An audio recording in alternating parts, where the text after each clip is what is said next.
Okay, salam sejahtera kepada semua. Hari ini saya akan sambung tentang bab 9, keseimbangan redoks, bahagian 9.3, sel kimia. So, sila rujuk buku teks, okay, buku surat 27 Okay, saya akan guna buku teks. Okay, so sekarang kita tengok 1.3 sel kimia. So, sel kimia tu apa? Okay, sel kimia sebenarnya kita terdiri daripada dua logam yang berbeza. Okay, kita sini ada dua logam yang berbeza, cocok pada ubi kentang, lepas tu disambungkan dengan wire. Okay, sambungkan dengan wire. Okay, mentor ni akan nyala. Okay, kalau kita tengok mentor tu akan nyala. Okay, keterangan mentor tergantung kepada bilangan kentang yang kita guna. Kalau kita cuba di rumah guna satu kentang, memang dia susah nak nyala. Tapi kalau kita ada 3 kentang, 4, 5, 6 lagi bagus. Lagi banyak lagi terang. Okay, logam yang berbeza kalau kat rumah kita ada jarum besi, paku besi, lagi apa, wire kuprum atau duit shilling kalau ada lagi 1 sen, boleh pakai sebagai dua logam yang berbeza.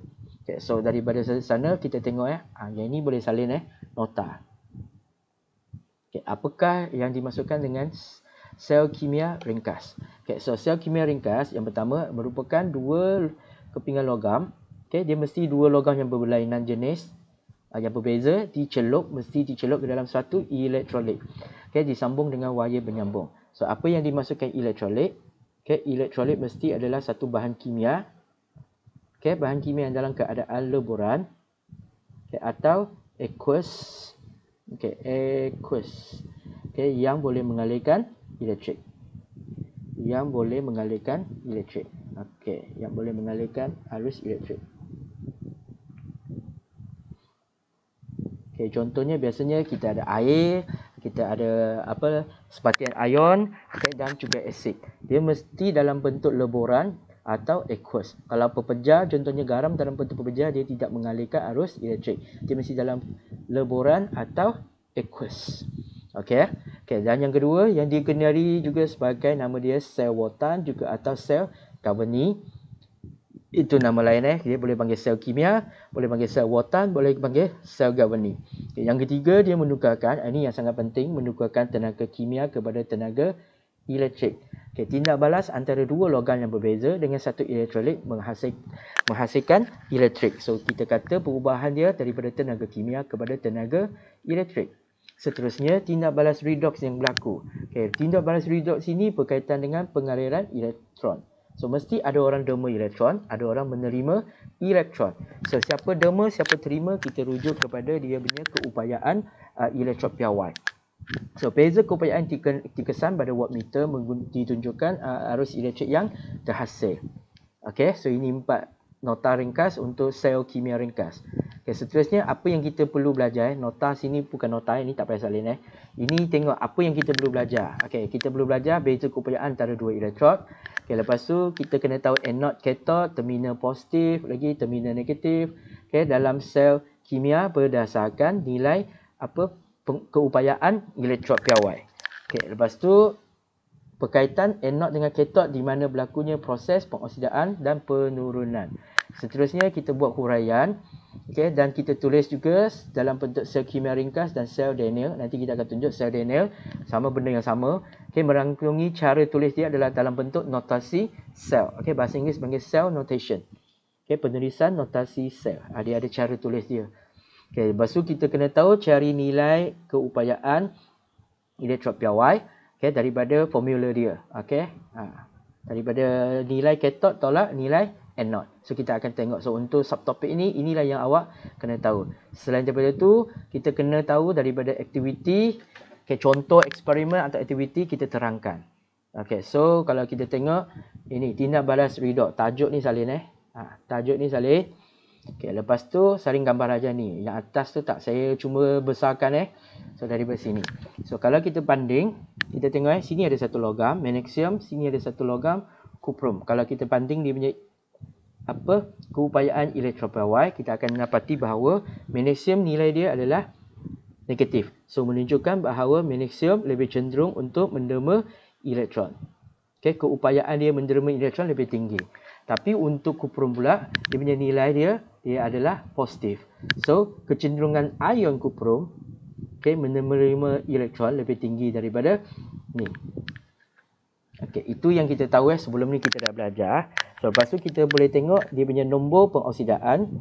Sini adalah kosong, sini adalah positif 2. So, dia meningkat. Atau kita kata dia derma elektron.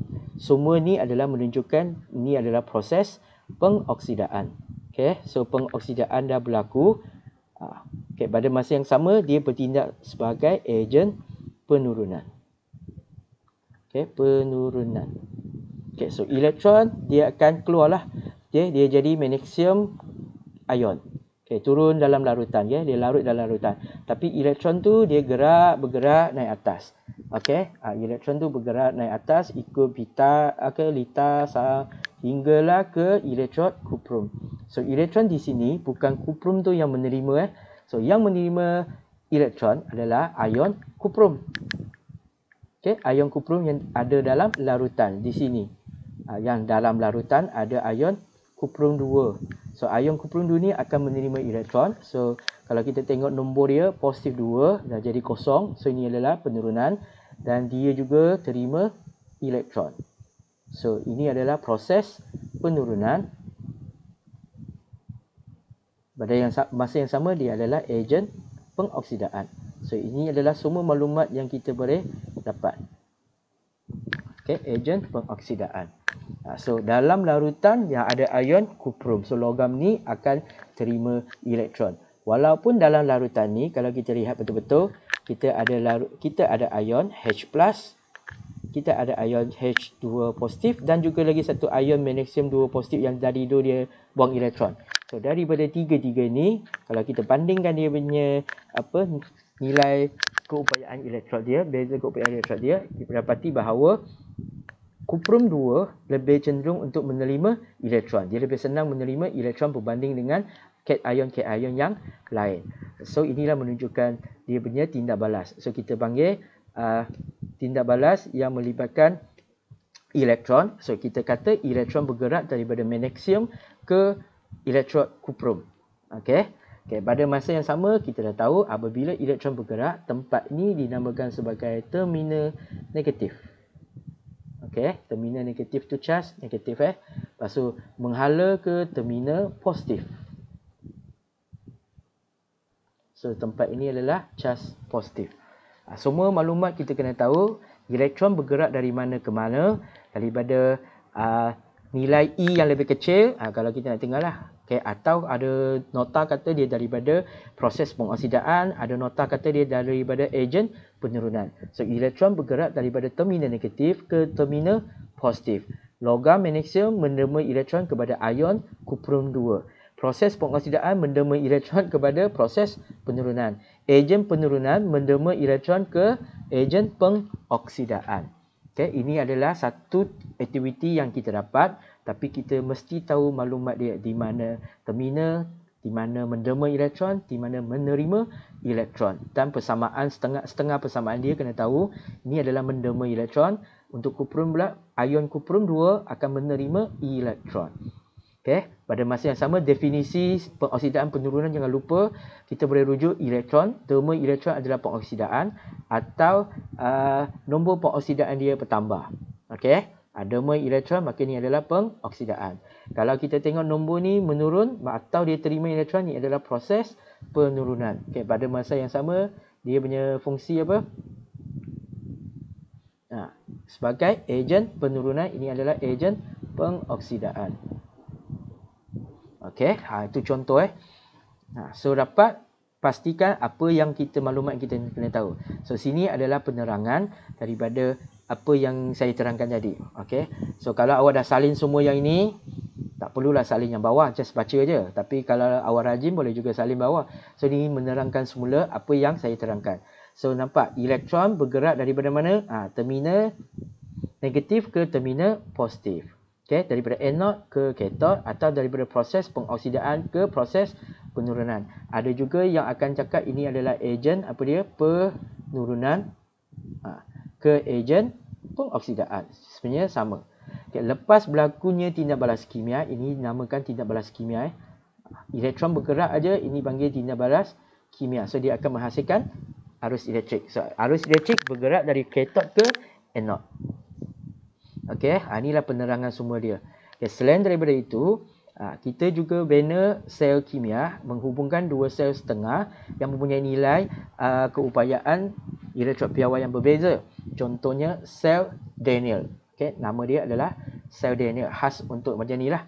So, apa yang dia buat adalah sediakan dua beaker. Kalau kita tengok, masih lagi guna dua logam. Tapi kali ini ada dua larutan. Sebab dia menggunakan dua beaker. Beaker pertama, beaker kedua. Okay, dan disambungkan oleh titian garam. So, apakah fungsi titian garam? Soalan tanya kan? Apa? Okay, apakah fungsi titian garam atau pasu peliang?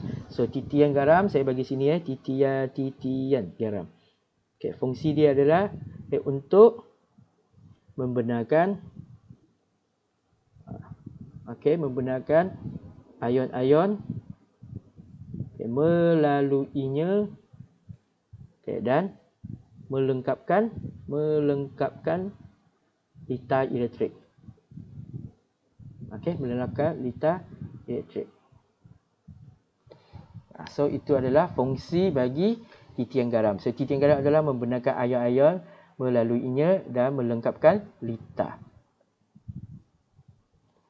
Okey. Letak sini. Senang. Okey. So, apa tu titian garam? Kita boleh guna tiup kaca. Sambung aja. Letak di dua beaker dan mesti menyentuh dua-dua larutan. Atau kita boleh guna tisu, kertas turas, rendam dalam larutan. Lepas tu gini. Apakah larutan yang sesuai untuk titian garam? Larutan garam lah. Senang aja. Garam natrium klorida, nak gunakan natrium magnesium sulfat, mana-mana garam yang larut, mesti larut. Rendam saja, lepas tu masukkan, nanti dia akan lengkap, lepas tu wattmeter akan menunjukkan bacaannya. Okay, dan kita boleh tulis ni, sel ni dalam bentuk ni.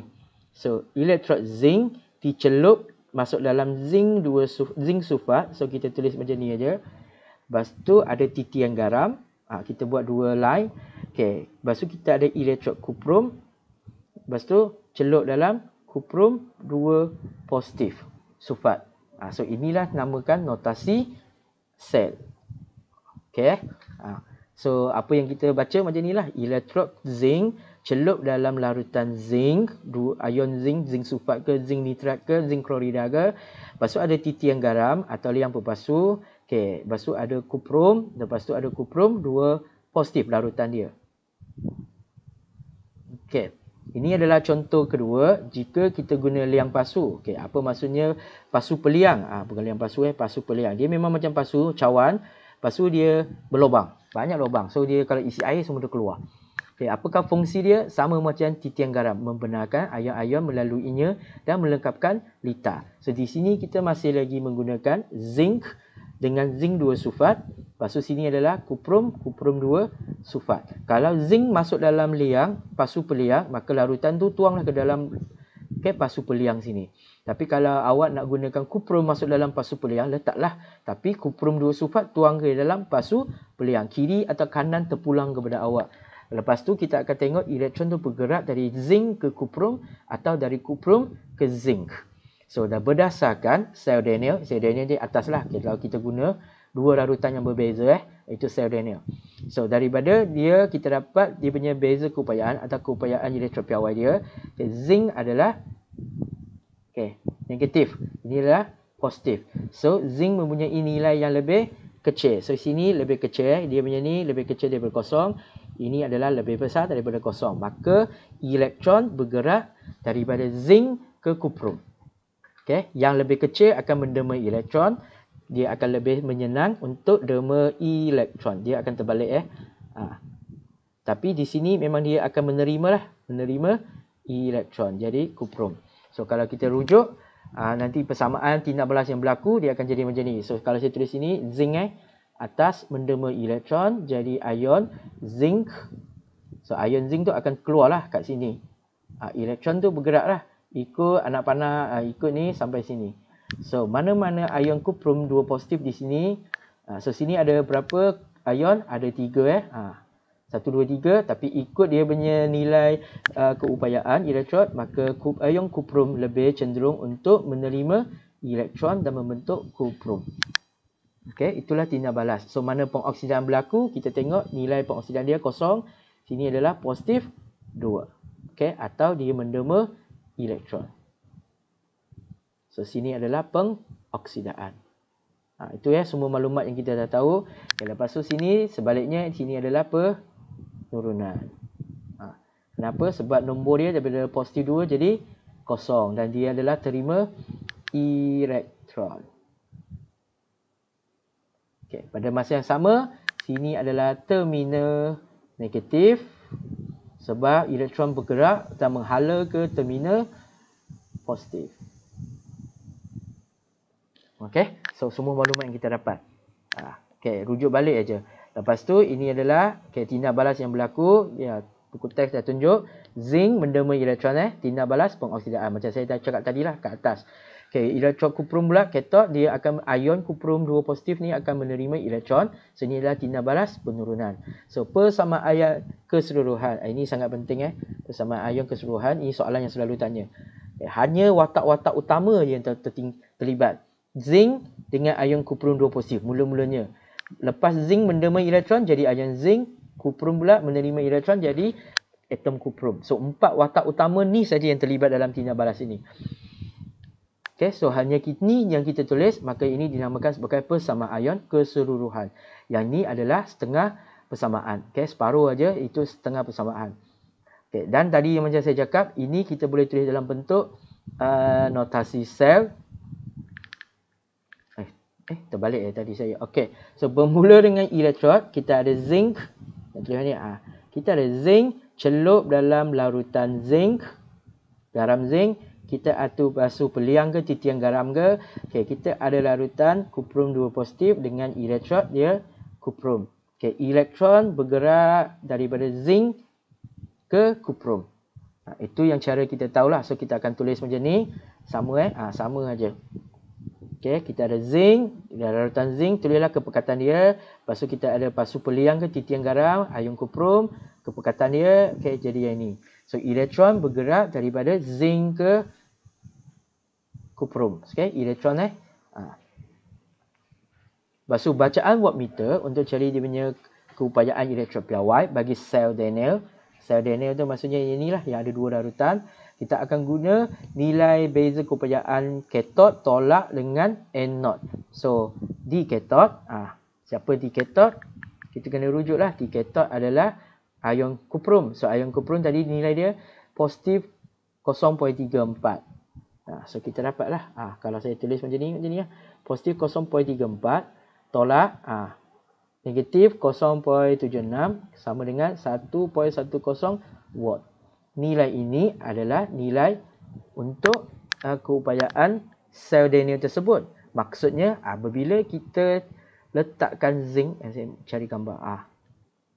Besar sikit. Okay, kalau kita cari letak zinc dalam zinc larutan dengan kepekatan dia 1.0 mol per desimeter padu dengan kuprum bersama. So, nilai wattan ni yang tunjuk mesti 1.10 watt.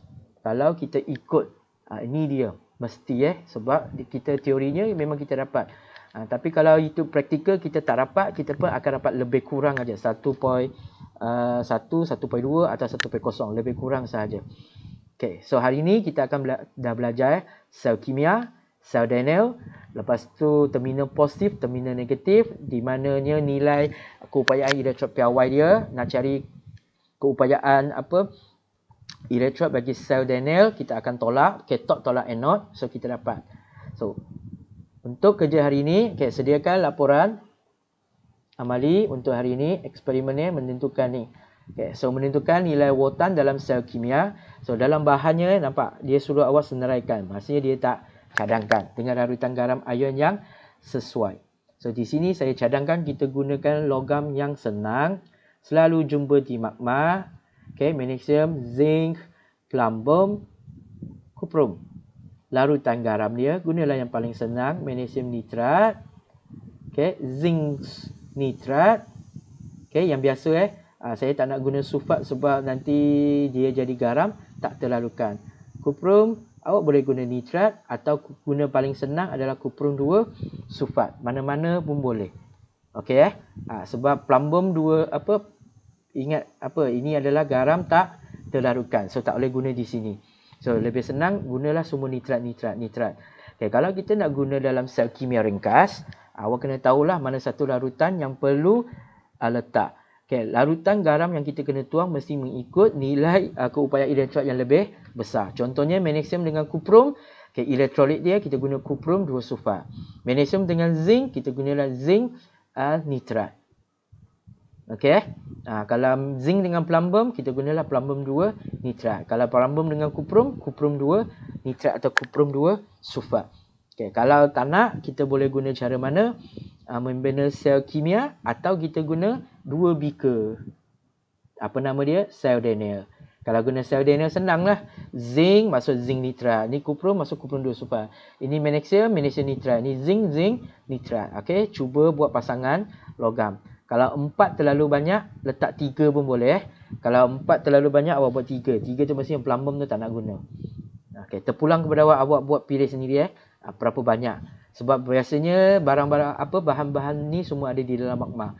So nanti kita naik cuti nanti, kita boleh terus buat eksperimen dalam magma. Okey, sekian, terima kasih untuk hari ini. Sebarang masalah boleh terus tag saya atau private message kepada saya. Sekian, terima kasih.